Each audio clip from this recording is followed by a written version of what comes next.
Everyone, this is doctor Jivesh Yadav. तो प्रसूति तंत्र में स्त्री रोग के लिए हम लोग मोस्ट इम्पॉर्टेंट 23 टॉपिक देख रहे थे according to NCISM syllabus paper 2 का। और सीरीज को कंटिन्यू करते हुए आज की क्लास में हम लोग टॉपिक नंबर 10 के विषय में बात करेंगे। ठीक है, स्टार्ट करते हैं। तो आज का टॉपिक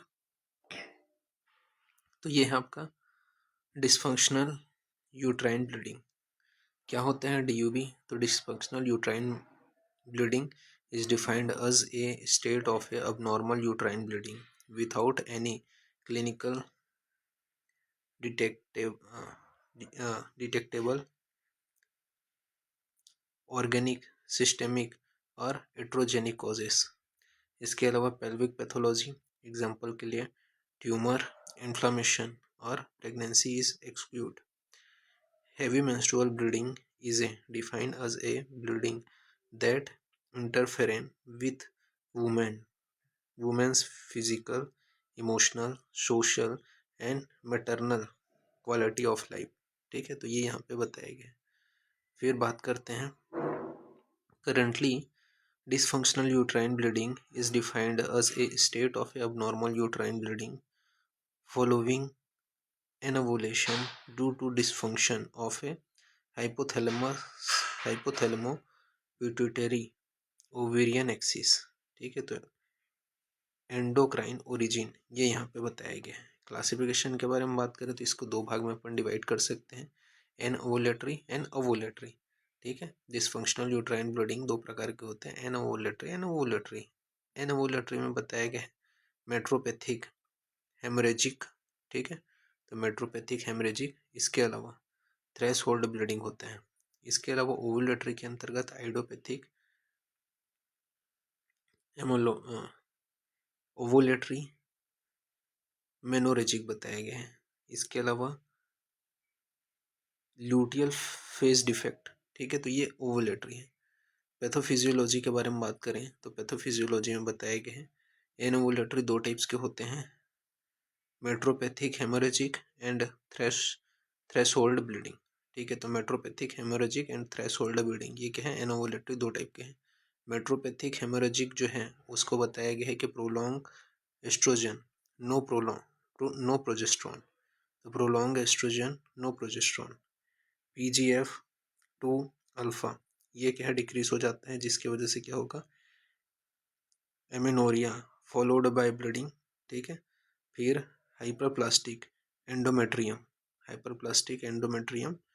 ठीक है, तो ये आपको देखने को मिलेगा। जबकि थ्रेशोल्ड ब्लीडिंग की वजह से लो एस्ट्रोजन एंड नो प्रोजेस्ट्रॉन ये आपको देखने को मिलेगा, जिसकी वजह से डिक्रीज होगा प्रोस्टाग्लैंडिन F2 अल्फा, पॉलीमेनोरिया।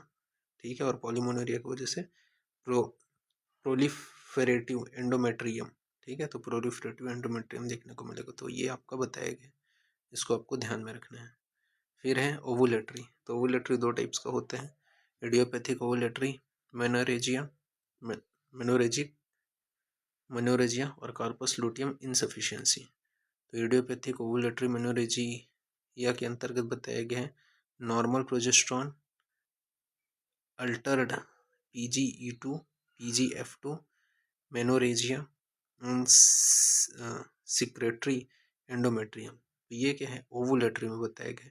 फिर कार्पस लूटियम इनसफिशिएंसी में बताया गया है प्रोजेस्ट्रॉन कम हो जाता है, PGF2 अल्फा कम हो जाता है, जिसकी वजह से पॉलीमेनोरिया होता है और इनरेगुलर रिपेनिंग आपको देखने को मिलेगा।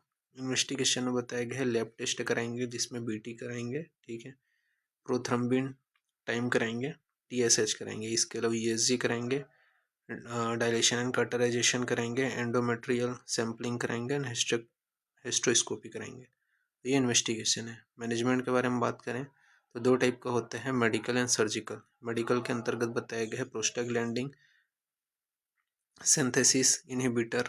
ठीक है, इसके अलावा एंटी फाइब्रोनोलाइटिक एजेंट।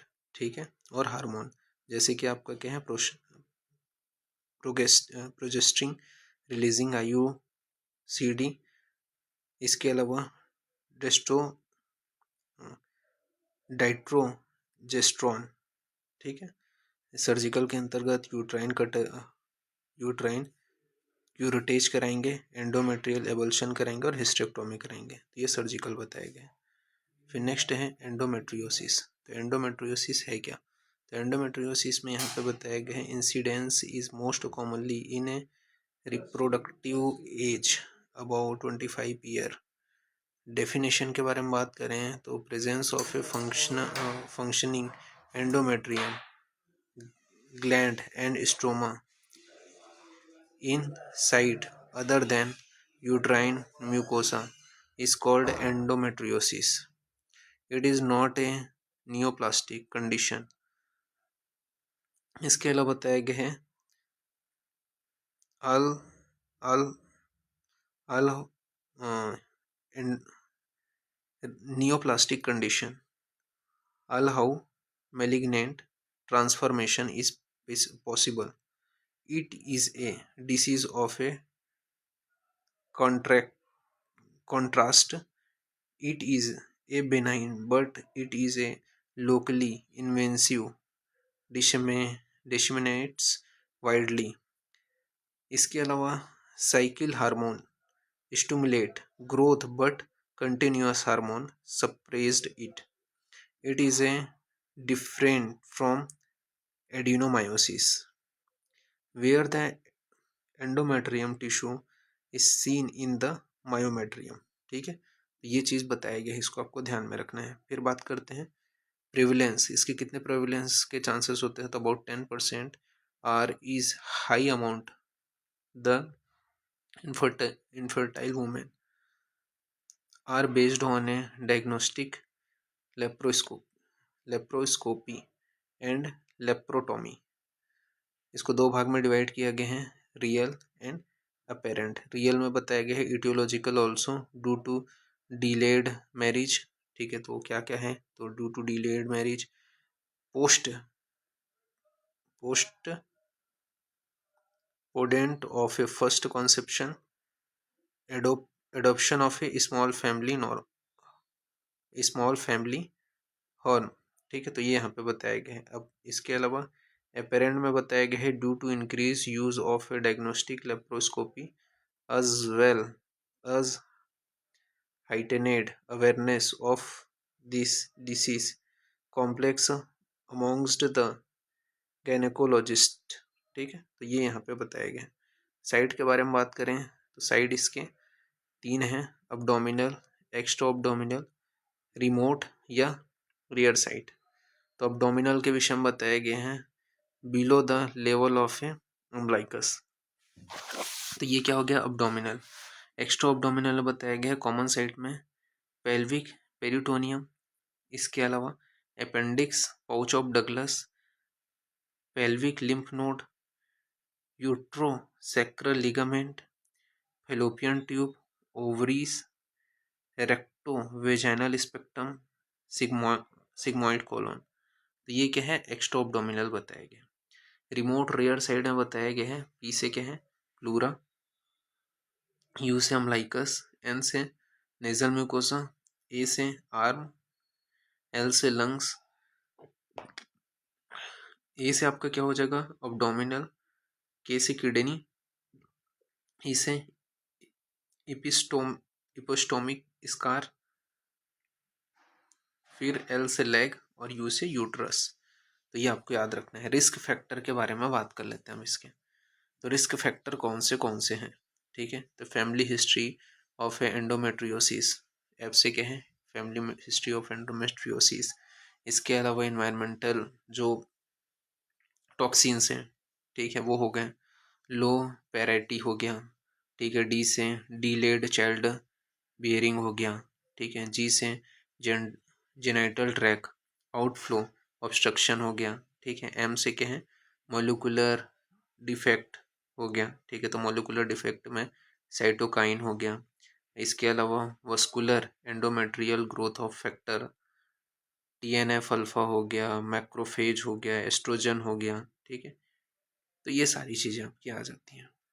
फिर नेक्स्ट है आपका theories to explain endometriosis. Theories to explain endometriosis में साइड एंड थ्योरी बताया गया, जैसे कि पेल्विक एंडोमेट्रियोसिस में बताया गया retrograde menstruation, to retrograde menstruation देखने को मिलेगा। पेल्विक पेरिटोनियम में बताया गया है।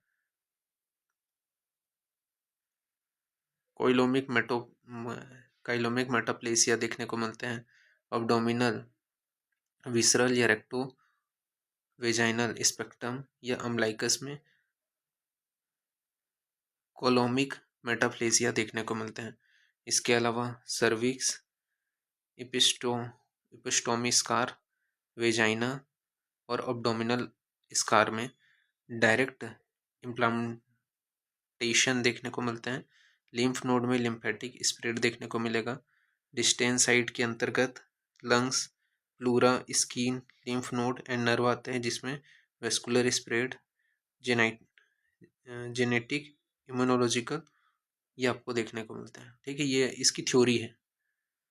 फिर सिम्टम्स ऑफ एंड्रोमेट्रियोसिस, पेन कहाँ पे होगा? During menstruation, severe dysmenorrhoea, during ovulation, on defecation, during inter during intercourse हो गया, क्रोनिक पेल्विक पेन हो गया, ये सभी आपको देखने को मिलेगा। फिर मेंस्ट्रुअल अबनॉर्मलिटीज में बताए गए हैं। मेनोरेजिया, ठीक है, प्री मेंस्ट्रुअल स्पॉटिंग, ठीक है, ब्लीडिंग पर रेक्टम एंड यूरेथ्रल। इसके अलावा cyclical bowel, bladder symptom, infertility, chronic fatigues, ये सभी बताए गए। मैकेनिज्म ऑफ पैथोजेनेसिस, तो मैकेनिज्म ऑफ पैथोजेनेसिस के अंतर्गत सबसे पहले क्या होता है? एक तो जेनेटिक फैक्टर हो सकते हैं, इम्यूनोलॉजिकल फैक्टर हो सकते हैं, मोलिकुलर डिफेक्ट, ठीक है, मैकेनिकल फैक्टर। इन सभी की वजह से क्या होता है? Implantation of endometrial cell. इसकी वजह से क्या होता है? इम्प्लांटेशन होता है एंडोमेट्रियल सेल का, जिसकी वजह से एडिशन टू पेरिटोनियल सरफेस, ठीक है, तो एडिशन होता है पेरिटोनियल सरफेस में, जिसकी वजह से एंजियोजेनेसिस आपको देखने को मिलेगा। फिर ग्रोथ ऑफ एंडोमेट्रियल सेल, तो एंडोमेट्रियल सेल का ग्रोथ होगा, जिसकी वजह से प्लोरिफरेशन होगा। प्लोरिफिलेशन के बाद इन्फ्लामेटरी रिएक्शन होगा, जिसकी वजह से एंडोमेट्रियोसिस होगा। ठीक है, तो ये आपको ध्यान में रखना है। बात कर लेते हैं इसके डायग्नोसिस के विषय में। तो क्लिनिकली अपन कैसे करेंगे? तो इस पर स्पेकुलम एग्जामिनेशन करेंगे, ठीक है, बाय मैनुअल एग्जामिनेशन करेंगे, सीरम मार्कर जैसे कि कैंसर एंटीजन, ठीक है, और मोनोसाइट, कीमो कीमोटे कीमोटेक्टाइल प्रोटीन का जो है अपन कराएंगे। इमेजिंग में अल्ट्रासोनोग्राफी, एमआरआई, कंप्लीट टोमोग्राफी कराएंगे, लेप्रोस्कोपी कराएंगे, कोलोनोस्कोपी कराएंगे, सिस्टोस्कोपी कराएंगे। द क्लासिक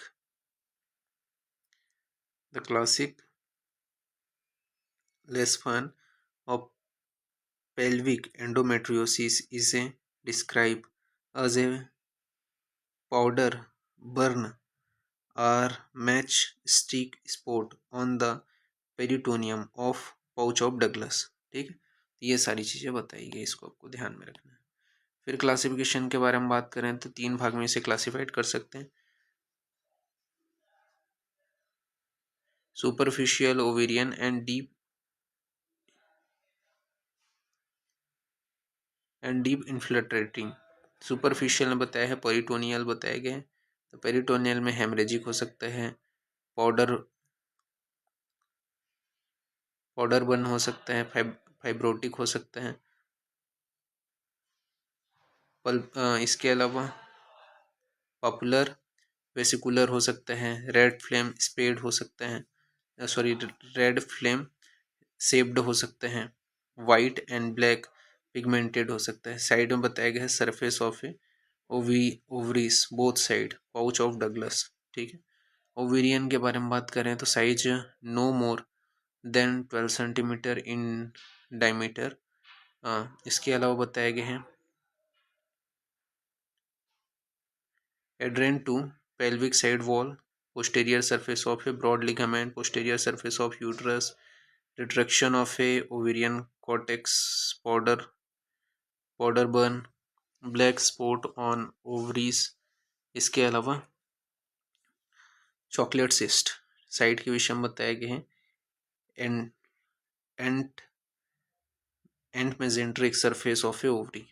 फिर डीप इन्फिल्ट्रेशन में बताए गए हैं, lesion extend more than 5 mm beneath peritoneum. इसके अलावा बताए हैं lesion causes inflammatory reaction, adhesion, formation, or can mimic malignance। इसके अलावा lesion can be felt on a pelvic or per rectal examination। Site के विषय में बताया गया है, located in a rectovaginal space but may involve urethroसैक्रल ligament, cervix, bowel and uterus। Treatment के बारे में बात करें तो ट्रीटमेंट में बताया गया है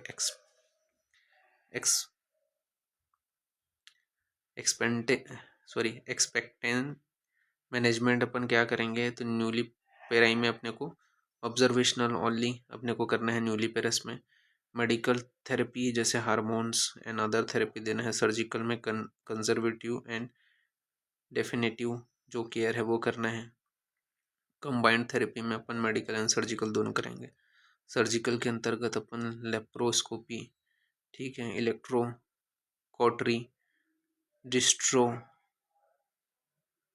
डिस्ट्रोरेशन बाय एक्सीजन और एबल्सन बाय लेजर वेपराइजेशन, ये बताया गया।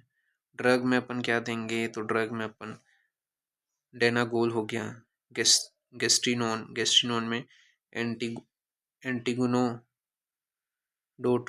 Effect act on androgenic and progestogenic receptor, pseudomonas mechanism, atrophy of endometrial tissue,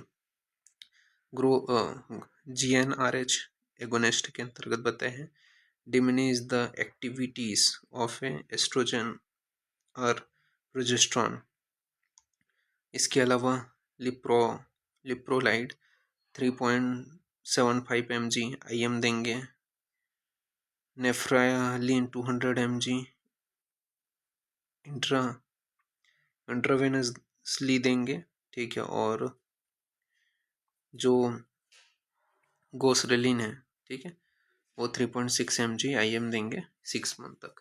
तो ये मॉडर्न के अकॉर्डिंग बताया गया, तो इसको आपको ध्यान में रखना है। इस प्रकार से जो 10th नंबर का टॉपिक है वो फिनिश होता है। नेक्स्ट क्लास में आगे कंटिन्यूशन करेंगे, ठीक है। Thank you class.